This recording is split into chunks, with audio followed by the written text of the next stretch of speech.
মনে হচ্ছে যে পিছনে বড় রকমের একটা মানে একদল সিন্ডিকেট কাজ করছে। আগে দেখতাম যে একটা দুটো সিন্ডিকেট ছিল, এখন আলুর বাজারে সিন্ডিকেট, পেঁয়াজের বাজারে সিন্ডিকেট, ভোজ্য তেলের বাজারে সিন্ডিকেট, চালের বাজারে সিন্ডিকেট, প্রত্যেকটা জায়গাতে কিন্তু যতটা সম্ভব এই সরকারকে চেপে ধরার চেষ্টা করা হচ্ছে।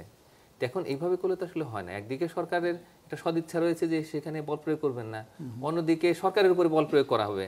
তো এইভাবে হলে কিন্তু একটা বিশৃঙ্খলা তৈরি হয়। আমি মনে করি যে এই জায়গাতে একটু চিন্তা ভাবনা করে সরকার এগোচ্ছে এবং সামনের দিনগুলোতে একটু ভালো যদি কোনো নীতি গ্রহণ করা হয় বিশেষ করে অর্থনৈতিক ক্ষেত্রে, তাহলে সেক্ষেত্রে আমি মনে করি যে বাজার পরিস্থিতি আস্তে আস্তে স্বাভাবিক হবে। সংস্কারের কথাগুলো বলা হচ্ছে, বিভিন্ন জায়গায় সংস্কারের কথা বলা হচ্ছে এবং সেই নিয়ে কাজও কিন্তু চলছে। তো এখন যেই গতিতে সংস্কারের কাজগুলো চলছে, এতে কি আপনি সন্তুষ্ট বা আপনার কোনো পরামর্শ রয়েছে? যে কাজগুলো হয়েছে মানে আমাদের একটা বড় প্রতিবেদন এসেছে যেটা হচ্ছে যে শ্বেতপত্র যেটি, হ্যাঁ, তো সেটা নিয়ে অনেক বিতর্ক রয়েছে যে ওখানে যে সংখ্যাগুলো রয়েছে লক্ষ কোটি টাকা, কিন্তু ওইটার পিছনে কোনো প্রমাণ নেই, কোনো কাগজপত্র নেই, ব্যাংকের ট্রানজাকশন নেই। বিষয়টা তো এমন নয় যে আসলে এই ব্রিফকেসে ভরে টাকাগুলো নিয়ে যাওয়া হয়েছে, টাকা তো নিয়ে যাওয়ার উপায় নেই, সেটা ডলার করতে হবে।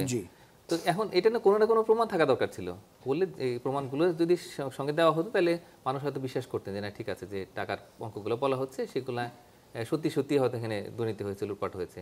কিন্তু তারপরেও এর একটা মূল্য রয়েছে, যে যেহেতু স্টেক হোল্ডারের সাথে আলাপ আলোচনা করা হয়েছে, তো সুতরাং একটা প্রতিবেদন এসছে। এরপরে আমাদের যে সমস্ত তদন্তকারী সংস্থা রয়েছে তারা হয়তো যাবেন, গিয়ে দেখবেন যে কত টাকা কোথায় কে নিল, কীভাবে পাচার হলো। তো সেটা মানে নেক্সট স্টেজে ইনভেস্টিগেশন হবে। কিন্তু সেই প্রতিবেদনটা আসার পরে আস্তে আস্তে কিন্তু অন্যান্য প্রতিবেদনও আসছে, মানে বিশেষ করে যে সমস্ত মূল যে 6টা কমিশন, তো সেই কমিশনগুলো মোটামুটি প্রতিবেদনগুলো রেডি করে ফেলেছে।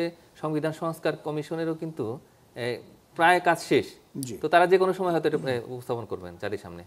তো এগুলো নিয়ে আলাপ আলোচনা হবে। আমি মনে করি যে একটা রাইট ট্র্যাকে রয়েছে এবং সময় বেশি লাগছে না, যতটুকু সময় দেওয়া হয়েছিল সেগুলোর মধ্যেই সংস্কার কমিশনগুলোর কাজ চলছে এবং জানুয়ারির মধ্যেই তারা কিন্তু তাদের প্রতিবেদনগুলো দিয়ে দিবেন। এরপরে যে পুরো দেশের ভিতরে যে ঐক্যমত্য প্রতিষ্ঠার জন্য আরেকটা কমিশনের ঘোষণা ইতিমধ্যে এসে গেছে।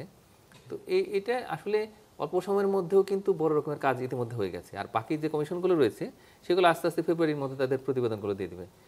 এরপরে যখন ডায়ালগটা হবে, বিশেষ করে রাজনৈতিক দলগুলোর সঙ্গে আলাপ আলোচনা, সিভিল সোসাইটির সঙ্গে, নাগরিক সমাজের সঙ্গে, এগুলো হওয়ার পরে আমি মনে করি যে বেশ মোটা দাগে কিছু ঐক্যমত্য প্রতিষ্ঠা হবে এবং এরপরে কিছু যদি অর্ডিন্যান্স করা হয় তাহলে সেক্ষেত্রে আমি মনে করি যে বলটা রোল করবে তখন সংস্কারের। এরকম করলে তারপরে যে সরকার আসবে নির্বাচনের মাধ্যমে, তখন তারা বাকি কাজগুলো করবে।